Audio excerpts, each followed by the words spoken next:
Palm Bay Council decisions on July 2nd, 2026, committed taxpayers to millions in potential land buys and approved massive housing growth. Here are the operational facts.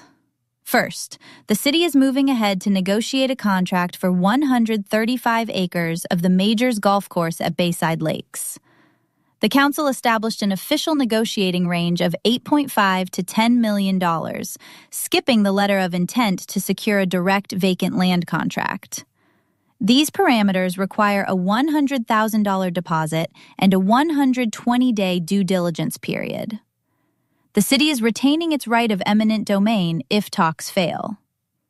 The final contract must return to council for a public vote. Transitioning from public land negotiations to private expansion, council approved the Everlands West planned unit development by a 4-1 vote, with Councilman Hammer dissenting. This decision authorizes Lennar to construct up to 1,600 homes, 760 apartments, and 145,000 square feet of commercial space northwest of the St. John's Heritage Parkway.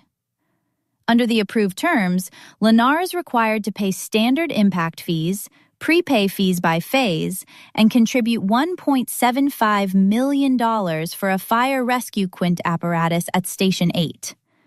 The developer must also fund traffic signal studies at key parkway intersections. Supporting this rapid growth requires infrastructure, and the South Regional Wastewater Reclamation Facility finally received active flow.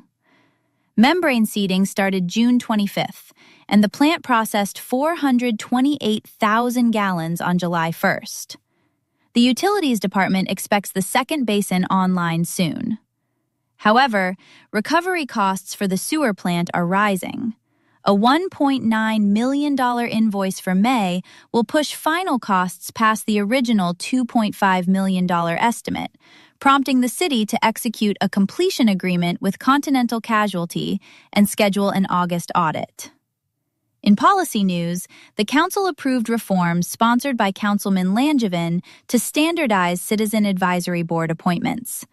If applicants exceed vacancies, they will have 3 minutes to present. Council will use ranking sheets, which the clerk will tally during the meeting to determine the appointments.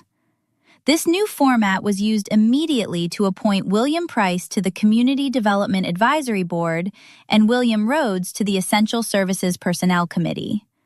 Under the new rule, if a council member leaves a board seat vacant for 3 meetings, appointment authority shifts to the full council.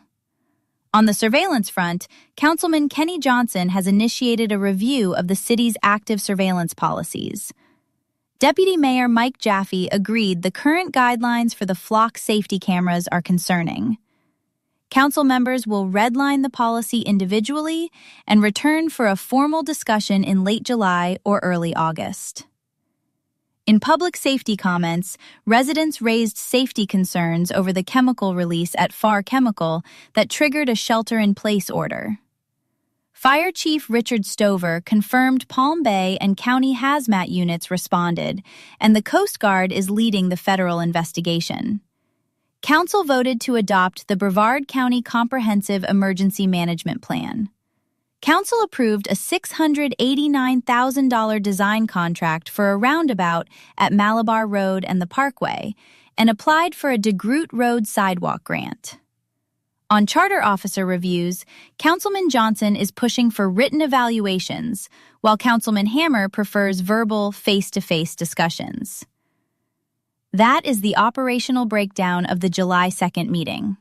For the full details and documents, visit news.thepalmbayer.com. Subscribe to the newsletter to stay informed on local decisions. This is the Palm Bayer.